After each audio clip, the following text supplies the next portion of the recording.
So 1,200, 1,300 was more than he was paying at that time for acreage. And today it's like 200,000. oh, Jesus. But anyhow. Speaking of dollars, what kind of an annual budget did you have when you first started? When I first started out here, our budget was probably around 200,000 a year. When I left here, it was 430,000. And of course, in a little defense of Jim Newell, who's a good friend of mine, they're doing things altogether different today. They're cutting the greens down to near death, which they have to watch like a 6-month-old baby.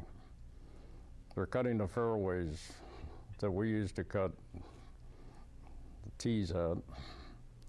So there's another thing. The lower you cut turf, the closer you have to watch it, because it'll disappear within an hour in a given day if you're not right on it. So, of course, that has to increase the budget because you have to have more people and more weekend work, and which we didn't have in my days, you know. So it's almost like a different planet that we're living on as far as golf courses go. And the people, even the public courses today, people are demanding better conditions, and of course you have to pay more because it costs more money. But we didn't have those conditions in my day. During Cleveland Opens,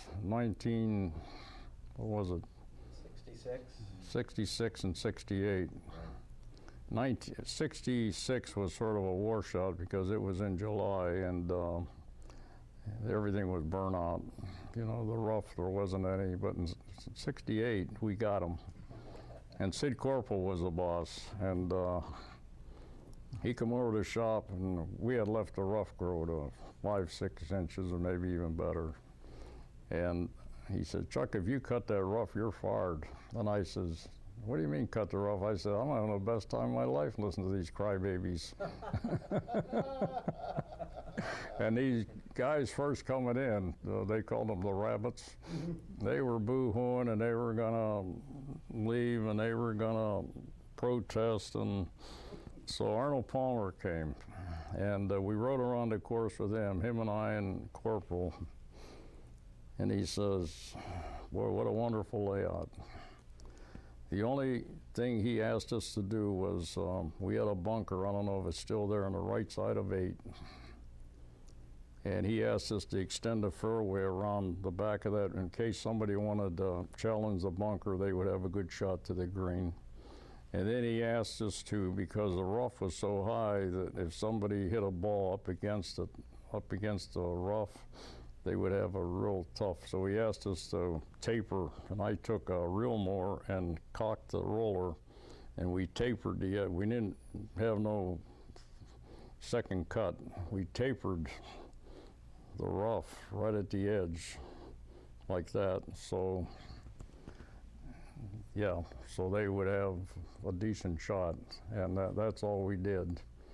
And once he came and put the word, everybody was quiet and happy, and they just thought this was the best golf course. And in fact, I got a plaque at home in the room that all the guys signed it, and all the pros, and the best maintained golf course in America. And you probably have one here hanging somewhere, maybe.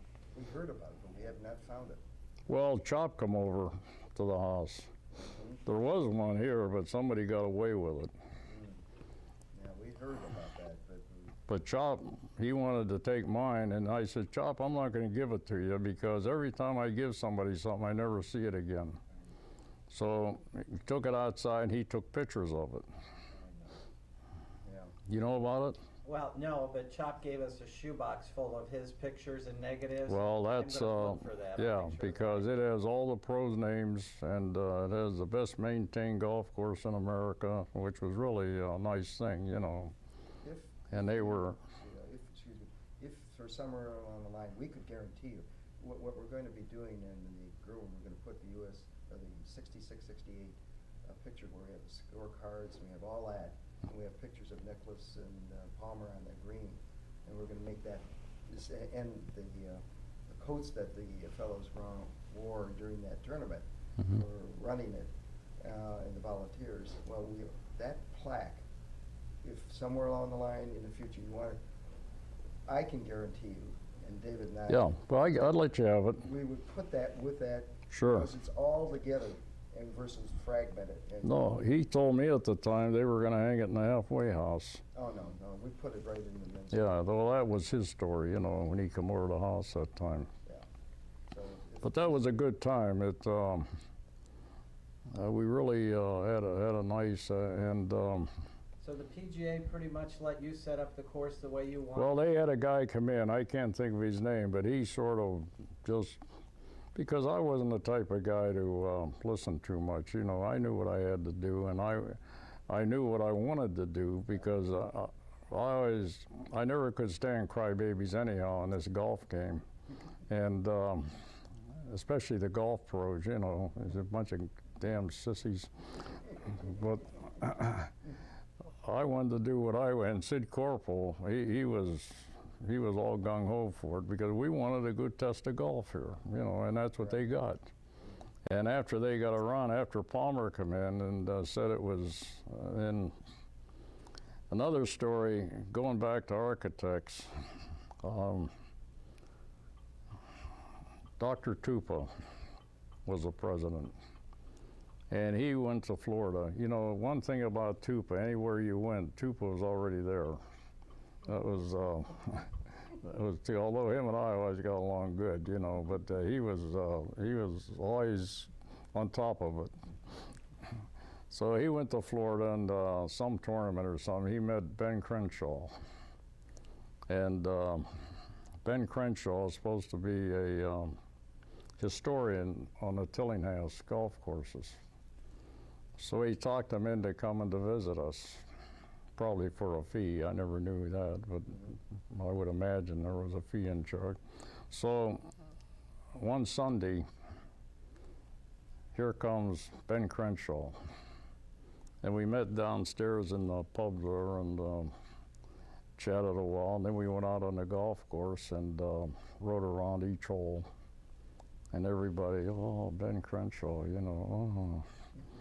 So, just a nice guy, very plain speaking, down to earth, and he stopped at every tee and he studied the hole and went up to the green and looked at it.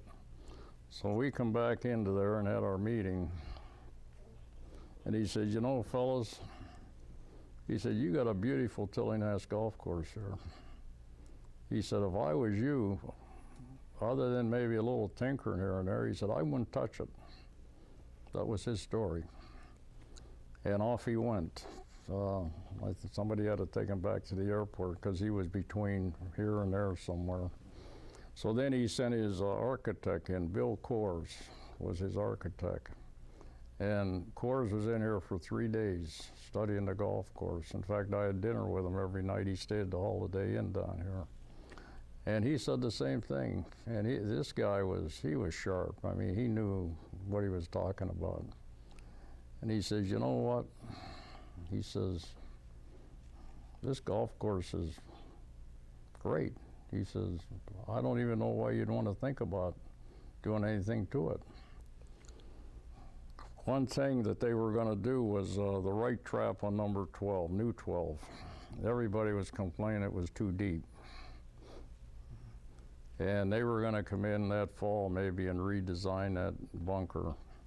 But then the club found out they didn't have the money, so they postponed it to the next year. And then he got a job in Hawaii building a golf course, and it was broomed, you know, but he never did. But I would have liked to seen him come in and do something, because he was a type of guy that sort of a down-to-earth, no nonsense. I mean, for a golf pro, you know, he was really a super guy. But that's that story. Well, speaking of new number 12, can you tell us how that all came to be and what your role was in? Well, number 12, the reason number 12 was built again, it was more of a safety factor. Sindelar was really paranoid about safety, and I look at it today, they even built a back tee on Old 12. I mean, he would have, it just wouldn't have happened, you know, because we had planted trees around there, and, you know, because he was so concerned about people on 11 hitting into 12. So that was the main objective on the new hole. The number 12 was supposed to be strictly a practice hole. If anything, they even talked about eliminating it completely. And Jack Kidwell out of Columbus was the architect. And he was a down-to-earth guy. And I sort of liked him. Hertzen was his partner. He's still in, I think Kidwell died, and Hertzen is still involved, I think, in the architect business. I think he has a lady partner now. A woman architect, are you kidding? Jesus. But anyhow.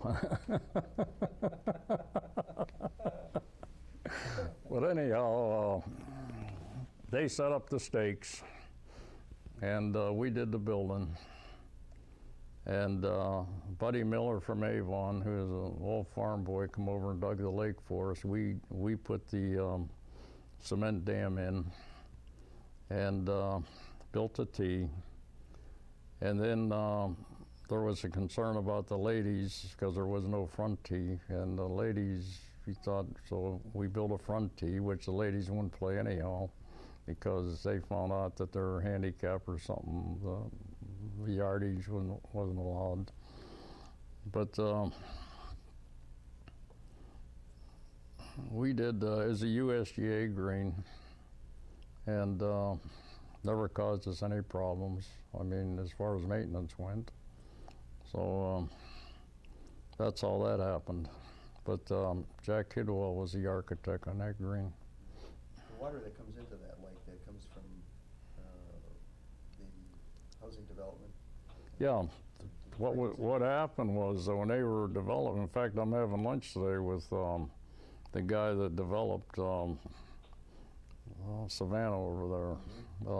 I haven't seen him for 25 years, and Boykin, his wife takes lessons from Jerry, and he says he wants to have lunch up the corner here with us. I haven't seen the guy for 25 years probably.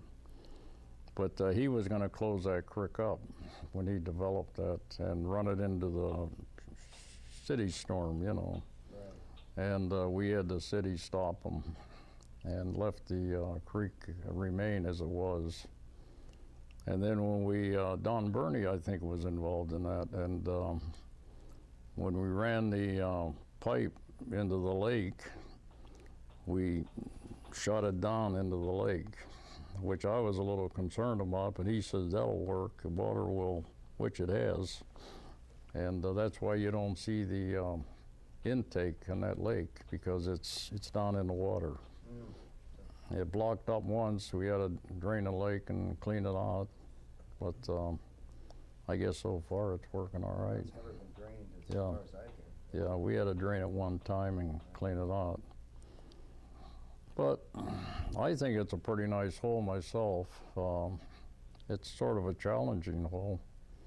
In fact, I told somebody, they said they're going to play the Old 12 again. I said, well, Old 12's a sissy hole. That's why they want to play it, because you can flub a shot and roll up on the green. Number 12, you got to hit a shot to the green. So I says, why not play Old 12? It's easier. Good point.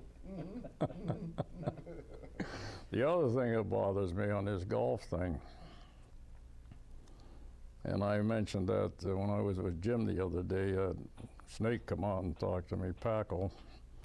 The way they have prostituted the game with those rangefinders, and that's supposed to be part of the game of golf, is to judge the distance. The guy that can judge the distance the best is the guy that takes home the prize. But now they got, even when I was here, they had yardage. They even had a guy, because Andy Hornick, we planted trees first, and he swore up and down the trees were 2 yards off and blah, blah, blah. Red maples. So they had a guy from Florida come up with the laser thing, which was a new, and he measured all the trees. And I told Hornick, I said, you can't plant a tree on top of a tree. you got to move it one way or the other. You know, 'cause if a tree's there, and that's the spot, where in the hell are you going to put this tree? On top of it, or? So then they come out with these on the sprinkler heads, all these, which I never thought. I said that, but anyhow, that's the way it is. And I gave that pro hell because he even sells those things. And I said, you ought to be ashamed of yourself. But he said, if I don't sell them, someone else will. So. Very true. Well, the marketing is there. But if I was king, that would all be eliminated. That would, if you can't judge the distance, shame on you. But that's not the way it, and then what really bothers me, some of these big pros like Palmer and Nicholas, you get these golf magazines and they're advertising You're them. endorsing them, right? Yeah, so they're, I mean, Yeah. but anyhow, that's, Well, back when you first started, you mentioned the old clubhouse was still here, and then there were talk of building a new clubhouse. Did that give you the ability to build a new maintenance setup the way you wanted it? well, what happened, it was another interesting thing. Where this clubhouse set was a practice green. The practice tee was down right at the edge of the road that goes to the parking lot. And we took the sod off of this practice green, and we were building, extending AT at the time, and we took this sod and sodded number AT with it. And then they went ahead and built the clubhouse, and the old clubhouse we burnt down. We had the fire department come over, we threw a bucket of gasoline on it and threw a match on it, and that was the end of the old clubhouse. And the fire department stood there and sort of kept it in, you know, in check. And that's the way we got rid of the old clubhouse. So, in fact, some of the old pictures that are around, in fact, I gave Stouffer a lot of them. Before they tore the old clubhouse down, I got orders to, they had so much stuff in the attic. And there was a bunch of old pictures of the golf course in the attic over there. And my orders was, throw everything out, get rid of it. Well, I saved the pictures. And that's how we had all those, I don't know if they're still around or not, but Stouffer took a lot of them, of the old golf course, and some of the pictures of the old clubhouse and stuff We like still have that. those. Those are, they're up Yeah. on the walls Mhm. in the men's locker room, as well as in the men's grill, and then in the halfway house as well. As people and organizations and the ladies Mhm. group, and the clubhouse also, we have on display probably about 4 shots of the old Yeah. clubhouse. And so, but do you still have photographs of anything that's still here? No, I have some photographs of the flower beds, number 12, Okay. and a few other places. I got them from Chop years ago, and then I had them That's right. made larger, you know. Oh, okay. And that's all I have. And then I have that, I have an aerial view of the golf course that was taken by somebody, an aerial view. It was taken by an airplane. Okay. And then I have that of the Cleveland Open that they gave me. They presented me with that, you know. Or the pros outside. Yeah. And in the maintenance building, that was another interesting thing. The same architect that designed his clubhouse designed the maintenance building. So luckily, I had some people that had some good common sense about them, because he had no cement floor and no utilities in the maintenance building, but he had the fancy